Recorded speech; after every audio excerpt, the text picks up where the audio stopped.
ipapaliwanag ang kabaitan ng Diyos sa isang taong biktima ng karahasan? Alam mo kapatid, maraming anak ng Diyos na naging biktima ng karahasan eh. Si Kristo lang biktima ng karahasan, di ba? Si Abel, biktima ng karahasan, pinatay siya ni Cain, pinalo siya sa ulo. Oh.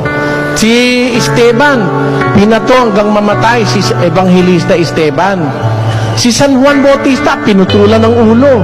Di ba yun ay mga biktima ng karahasan? Ngayon, ang tanong mo, paano ko ipaliliwanag ang kabaitan ng Diyos sa mga biktima ng karahasan? Alam mo, ang kabaitan ng Diyos, hindi naman dito sa buhay na ito lang eh. Di ba? Eto, halimbawa, nabuhay ka ng 50 taon sa mundo. Nakaranas ka ng kabaitan ng Diyos, hindi masyadong marami dahil inapi ka ng mga kapwa mo tao rito sa mundo. Mabubuhay ka naman forever sa paraiso. Hindi ka agrabyado dahil napakaliit nitong buhay dito para ikumpara mo dun sa everlasting life na sinabi ng Biblia, wherein you will enjoy forever the goodness of the Creator. Di ba? Okay ba yun mga kapatid?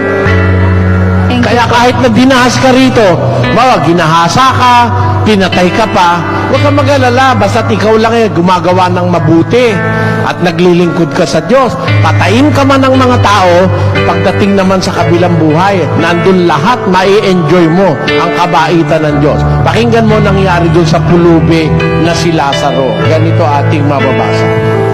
Sa Lucas, mayroon ngang isang taong mayaman at siya'y nagdaramit ng kulay ube at maselang lino at sa araw-araw ay kumakain ng sagana. At isang pulubi na ang pangalay Lazaro, lipos ng mga sugat ay inilalagay sa kanyang pintuan. At naghahangad na mapakain ng mga mumo na nangahuhulog mula sa dulang ng mayaman. Oo, at lumapit pati ang mga aso at hinihimuran ang kanyang mga sugat. At nangyari na namatay ang pulubi at siya'y dinala ng mga anghel sa sinapupunan ni Abraham at namatay naman ang mayaman at inilibing. At sa Hades na nasa mga pagdurusa ay itiningin niya ang kanyang mga mata at natanaw sa malayo si Abraham at si Lazaro ay nasa kanyang sinapupunan. At siya'y sumigaw at sinabi, Amang Abraham, maawa ka sa akin at suguin mo si Lazaro upang itubog niya sa tubig ang dulo ng kanyang daliri at palamigin ang aking dila sapagkat naghihirap ako sa alab na ito.